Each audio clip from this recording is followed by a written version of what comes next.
আজকে রান্না করেছিলাম আমার পছন্দের খাবার, সেটা হচ্ছে খুদের পোলাও। তো আমি এটাকে খুদের পোলাওই বলি, জানি না কে কোথায় কি বলে। তো আমার এটা পোলাওয়ের মতো লাগে খেতে। আর অনেকে বোয়া ভাত বলে, আবার হচ্ছে খুদের ভাতও বলে। আসসালামু আলাইকুম এভরিওয়ান, কেমন আছেন সবাই? আলহামদুলিল্লাহ আমরা অনেক ভালো আছি। তো আজকে আমি রান্না করেছিলাম খুদের ভাত। না, না, খুদের পোলাও। তো এটা আমি পোলাওর মতো করে রান্না করি। খেতেও আমার অনেকটা পোলাওয়ের মতোই লাগে। তো কে খুদের পোলাও খেতে পছন্দ করেন অবশ্যই কমেন্ট করে জানাবেন।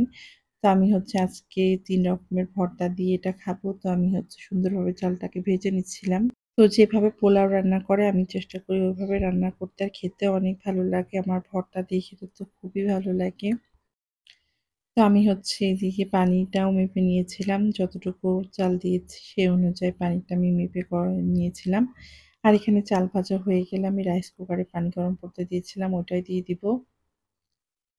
আর আমি হচ্ছে ঝাল পেঁয়াজ আর একটু রসুন আগে থেকেই ভেজে নিয়েছিলাম। তারপর চালটা দিয়েছি। তাই এরপর আর কোনো কিছু দিব না। আর দিয়েছিলাম হচ্ছে শুধু লবণ। তারপর ঢাকা দিয়ে রান্না করে নিলেই হয়ে যাবে আমার খুদের পোলাও। তো এই যে আমার খুদের পোলাওটা হচ্ছে হয়ে এসছে প্রায়। তো আমি এটাকে এবার একটু ঢাকা দিয়ে রাখবো যাতে হচ্ছে ভালোভাবে রান্নাটা হয়ে যায়। আর এইভাবে হচ্ছে খুদের পোলাও রান্না করতে খেতে আমার অনেক ভালো লাগে। আর এদিকে আমি হচ্ছে ভর্তা করব। তো ভর্তার জন্য আমি এখানে হচ্ছে পেঁয়াজ নিয়ে নিয়েছি আর ঝাল অনেকগুলো নিয়েছিলাম। নিয়ে আমি এটাকে মাখিয়ে নিব। কারণ হচ্ছে ঝাল বেশিক্ষণ রেখে দিলে না ঝালটা নরম হয়ে যাবে। তো সেজন্য আমি ভাবলাম আগে ঝাল ভর্তাটা করে নিই। তারপর যখন আমি অন্যান্য ভর্তা করব তো এখান থেকে নিয়ে আমি দিয়ে দিলে আমার হয়ে যাবে। আর এই যে আমার ঝাল ভর্তা করা হয়ে গিয়েছে। তারপর হচ্ছে আমি এখান থেকে একটু ঝাল ভর্তা উঠায় রাখবো।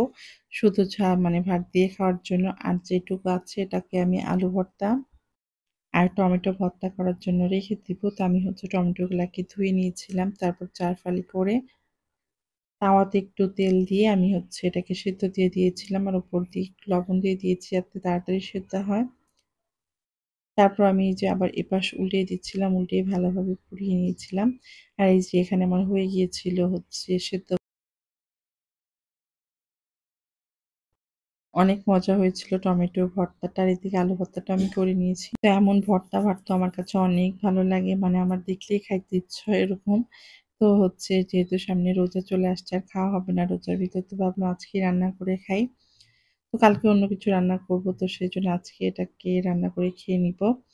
তো এই যে আমার ৩ রকমের ভর্তা রেডি হয়ে গিয়েছে। আর আমি ভাতটাকেও নিয়ে নিয়েছিলাম সুন্দর করে সাজিয়ে গুছিয়ে। তো এবার হচ্ছে আমি খাবো। আর আজকে হচ্ছে অন্য কিছু রান্না করিনি, এগুলো ভর্তা করেছিলাম ৩ রকমের। আর তাসফিয়ার জন্য হচ্ছে ডিম রান্না করেছিলাম। কারণ ও তো এই ঝাল খাবার খেতে পারবে না সেইজন্য। তো কেমন হয়েছিল আমার ভর্তা আর এই যে খুদের পোলাও অবশ্যই কমেন্ট করে জানাবেন। তো সবাই ভালো থাকবেন, সুস্থ থাকবেন, আমাদের জন্য দোয়া করবেন। তো এবার আমি খেয়ে বলব কেমন হয়েছিল। অসাধারণ ছিল। আজকে এই পর্যন্তই। আল্লাহ হাফেজ।